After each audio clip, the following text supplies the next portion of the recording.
नमस्कार, आप देख रहे हैं न्यूज़ 8। संसद के दोनों सदनों लोकसभा और राज्यसभा आज अभूतपूर्व घटनाक्रम देखने को यहां मिला। संसद की सुरक्षा में बड़ी चूक को लेकर विरोध प्रदर्शन कर रहे विपक्ष के 78 सांसदों को आज निलंबित कर दिया गया। पहले लोकसभा के 33 सांसदों को निलंबित किया गया, फिर राज्यसभा से 45 सांसदों को निलंबित किया गया। इससे पहले भी 14 दिसंबर को लोकसभा से 13 और राज्यसभा से 1 सांसद को निलंबित किया गया था। इसके साथ इस सत्र में निलंबित होने वाले सांसदों की संख्या 92 हो गई है और संसद लगभग विपक्ष मुक्त हो गया है। विपक्षी सांसद दोनों सदनों में सुरक्षा में चूक के मुद्दे को लेकर प्रदर्शन कर रहे हैं। वे गृह मंत्री के बयान की मांग कर रहे हैं। कांग्रेस के निलंबित सांसद गौरव गोगोई ने एनडीटीवी से कहा कि सरकार विपक्ष पर बुलडोजर चला रही है ताकि गृह मंत्री हमारे सवालों से बच सके। हम संसद के बाहर अपना विरोध जारी रखेंगे। केंद्रीय मंत्री एसपी बघेल ने एनडीटीवी से कहा कि विपक्ष कई दिनों से लोकसभा में जन कल्याण से जुड़े विधेयक रोकने की कोशिश कर रहा है, इसलिए सख्त कार्रवाई करनी पड़ी। विपक्ष का रवैया गैर जिम्मेदाराना है। लोकसभा में कांग्रेस दल के नेता अधीर रंजन चौधरी के साथ साथ कई विपक्षी सांसदों को सस्पेंड किया गया है। आप कैसे देखते हैं इसको? तानाशाही की चरम शिखर पर पहुंच गई है सरकार जी। तो आप क्या मांग करेंगे? अब क्या मांग करेंगी? ये सरकार से आम जनता के पास जाएंगे। पर सरकार का ये कहना है कि आप सदन की कार्रवाई नहीं चलने देंगे। सरकार को एक मिनट बात कर लीजिए। सरकार को अगर कहना है सरकार सदन में आके बात करते जी। सदन की हिम्मत नहीं है सरकार की सदन में आके बात करने के लिए। जो लाल कृष्ण आडवाणी 2001 साल में किए थे वो ये सरकार की गृह मंत्री करने में डरते हैं। इसमें हर्जा क्या था? आसमान तो नहीं टूट पड़ते, पहाड़ तो नहीं टूट पड़ता अगर सदन में आके एक बयान पेश करते तो आपको अभी भी मांग पड़ रहे हैं कि अमित शाह को बयान देना होगा? बिल्कुल। हमसे बात करने के लिए शुक्रिया। संसद भवन से हिमांशु शेखर, एनडीटीवी। देखिए, देश आज साफ साफ देख रहा है कि पार्लियामेंट के अंदर कैसे बुलडोजर चलाया जा रहा है। ये कुछ नहीं है, ये विरोधियों को रोंगने का ये एक प्रक्रिया है, विरोधियों को कुचलने का एक प्रक्रिया है और सिर्फ अमित शाह जी को उनके विफलताओं को बचाने के लिए एक बुलडोजर चला रहे हैं। विपक्ष पर, जनप्रतिनिधियों पर और जनता के अधिकारों पर, वो मूल अधिकार जो सवाल उठाने का जो मूल अधिकार है, संविधान की जो मूल अधिकार है, उन अधिकारों पर आज रोंगने का काम भाजपा कर रही है। बार बार अनुरोध किया गया, माननीय सदस्यों को अपील करी गई कि वो अपने सीट पर बैठ के बोले। बार बार अपील किया गया कि प्लेकार्ड लेके ना आए। उसके बावजूद जिस प्रकार का व्यवहार रहा, उसके चलते आज माननीय लोकसभा अध्यक्ष को 33 माननीय सांसदों को सस्पेंड करना पड़ा इस सेशन के आखिरी दिन तक और 45 माननीय सदस्यों को राज्यसभा में आज सस्पेंड करने का बड़ा ही दुर्भाग्यपूर्ण आज उनके व्यवहार के कारण ये स्थिति उपलब्ध हुई। मैं समझता हूं ये उनकी प्री प्लान स्ट्रैटेजी थी। वो चाहते ही नहीं थे कि हाउस अच्छी तरीके से चले।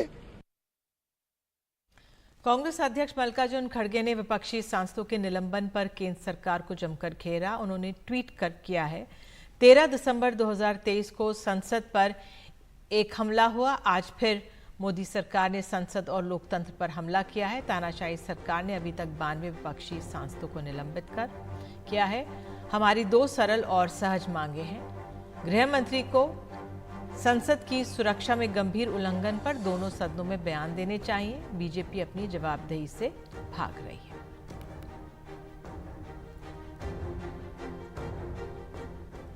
उधर लोकसभा स्पीकर का बयान है। उन्होंने कहा है कि संसद की सुरक्षा में चूक को लेकर उच्च स्तरीय जांच जारी है।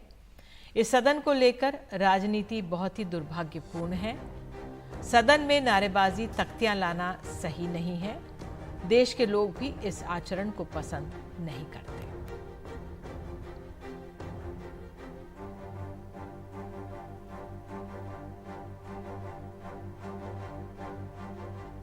शराब घोटाले में दिल्ली के मुख्यमंत्री अरविंद केजरीवाल की मुश्किलें फिर बढ़ने जा रही हैं। एनफोर्समेंट डायरेक्टरेट ने अरविंद केजरीवाल को फिर से समन भेजा है। ईडी ने शराब घोटाले में पूछताछ के लिए अरविंद केजरीवाल को 21 दिसंबर को बुलाया है और इससे पहले 2 नवंबर को भी ईडी ने सीएम को समन भेजा था। लेकिन अरविंद केजरीवाल ने नोटिस को गैरकानूनी करार देकर वापस लेने की मांग की। आम आदमी पार्टी के मुताबिक अरविंद केजरीवाल 19 से 30 दिसंबर तक विपाशना योग साधना शिविर में जा रहे हैं।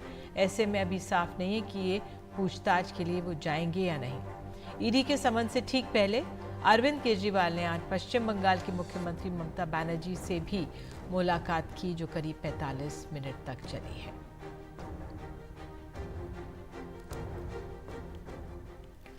और इस मामले पर आम आदमी पार्टी ने कहा है कि पूरी तरह से फर्जी मामला है, सरकार से सवाल करने वाले को गिरफ्तार करवा दिया जाता है। देखिए, ये केस पूरी तरीके से फेक केस है, फर्जी केस है। इस केस पे कुछ भी नहीं रखा है।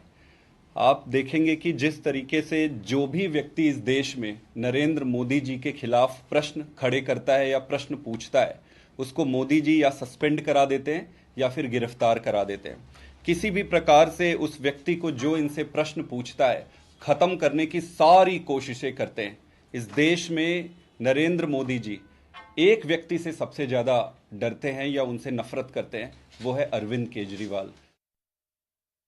पटना, बेंगलुरु और मुंबई होते हुए इंडिया गठबंधन की बैठकों का कारवा अब दिल्ली पहुंच गया है। दिल्ली में कल विपक्षी दलों के गठबंधन की अहम बैठक होने जा रही है। ममता बनर्जी, उद्धव ठाकरे, लालू प्रसाद यादव, तेजस्वी यादव दिल्ली पहुंच चुके हैं। लालू प्रसाद यादव ने आज कहा है कि हम सब मिलकर चुनाव लड़ेंगे और इन्हें हराएंगे। इस बैठक का एजेंडा लोकसभा चुनाव की रणनीति और सीट शेयरिंग का फॉर्मूला तय करना है। इंडिया गठबंधन के लिए सीट शेयरिंग सबसे बड़ी चुनौती है। अक्सर गठबंधन में शामिल दलों में खटपट की खबरें आती रहती हैं। इंडिया गठबंधन बैठक करने आए हैं, सभी लोग आ रहे हैं। इंडिया गठबंधन के बैठक में हम सब लोग आए हैं जी, और इसको बहुत इसका उज्जवल भविष्य है। और इंडिया गठबंधन इस बार देश में सत्ता बनाएगा और हम लोग जीतेंगे। और सब लोग मिलजुल करके हम लोग एकजुट हैं और एकताबद्ध होकर के हम लोग नरेंद्र मोदी के सरकार को उखाड़ के फेंकेंगे। कल क्या बंटवारे पर इस पर भी बात होगी। नीतीश कुमार का तो समय चला गया। जब से उन्होंने विधानमंडल में दलित और महिलाओं के बारे में जिस प्रकार की ओछी टिप्पणी की, उसके बाद उनकी जो दावेदारी थी संयोजक पद के लिए, वह दावेदारी भी खत्म हो गई। प्रधानमंत्री पद का उम्मीदवार तो दूर की बात, जो संयोजक बनने से वो खुश थे कि मैं संयोजक बन जाऊंगा, वो दावेदारी खत्म हो गई। अरविंद केजरीवाल 10 दिन के लिए अज्ञातवास में जा रहे हैं। कल अरविंद केजरीवाल ने घोषणा कर दी कि पंजाब में सभी सीटों पर वो चुनाव लड़ेंगे। तो ये बैठक केवल फोटो खिंचाने के लिए बैठक हो रही है, चाय पानी के लिए बैठक हो रही है। इस बैठक का कोई निष्कर्ष नहीं निकलने वाला है।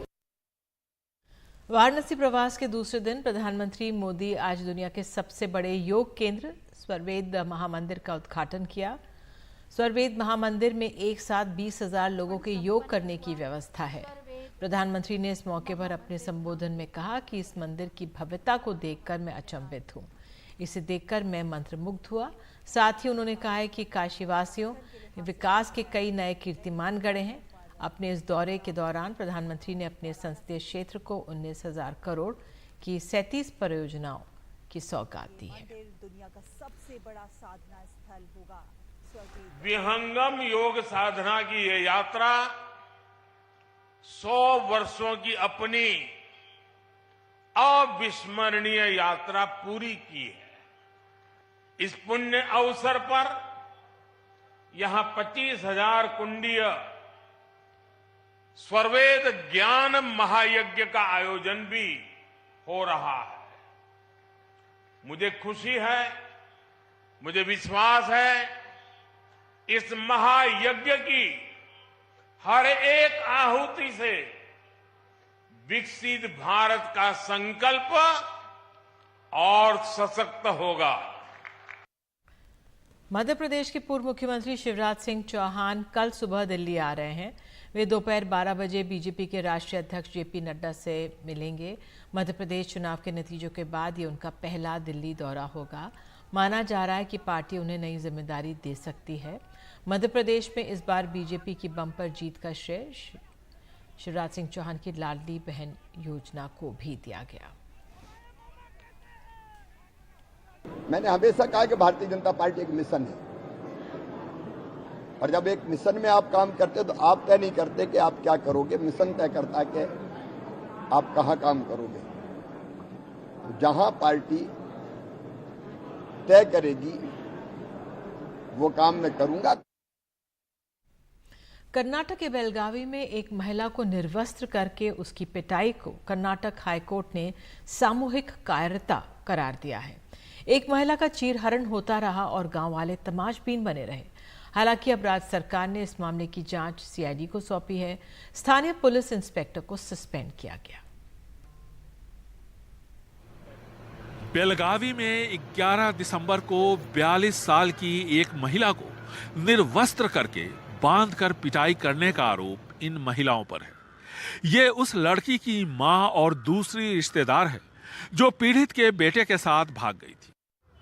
कर्नाटक हाईकोर्ट ने सोमवार को सुनवाई के दौरान इस मामले पर नाराजगी जताते हुए कहा कि इतने सारे मूक दर्शक, लेकिन किसी ने कुछ नहीं किया।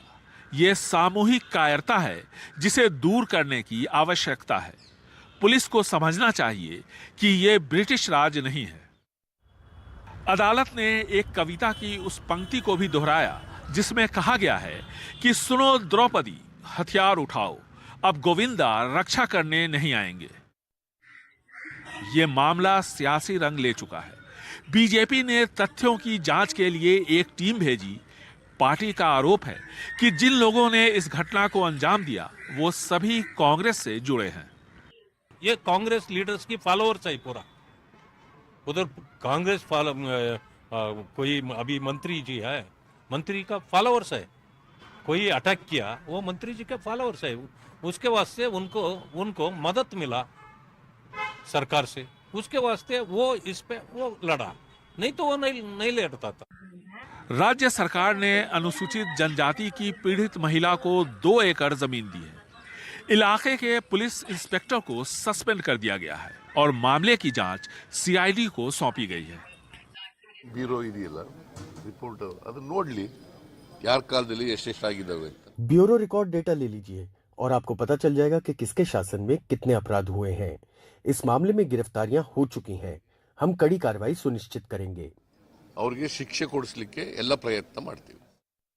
इस मामले में कुल 13 गिरफ्तारियां हुई हैं।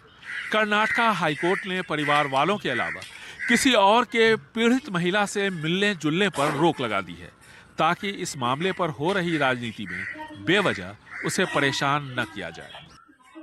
मामले की गंभीरता को देखते हुए कर्नाटक हाईकोर्ट ने सुओ मोटो संज्ञान लिया और एडवोकेट जनरल को निर्देश दिए कि वो लॉ कमीशन से एक ऐसा कानूनी ढांचा तैयार करने को कहें जो भविष्य में ऐसी घटनाओं को रोकने में कारगर साबित हो। साथ ही इसमें दंड का भी प्रावधान हो, क्योंकि आमतौर पर देखा गया है कि लोग ऐसी घटनाओं को रोकने की कोशिश नहीं करते, सिर्फ तमाशबीन बनकर रह जाते हैं। बेंगलुरु से कैमरामैन गोविंद मूर्ति के साथ निहाल किदवई, एनडीटीवी इंडिया। कर्नाटक के एक स्कूल में दलित समुदाय के बच्चों से सेप्टिक टैंक साफ करवाने की हैरान करने वाली घटना सामने आई है। मामले के सामने आने के बाद प्रशासन जागा है और प्रिंसिपल और एक कर्मचारी को गिरफ्तार कर लिया गया है। मुख्यमंत्री सिद्धरमैया ने दोषियों को सख्त सजा दिलाने का ऐलान भी किया है।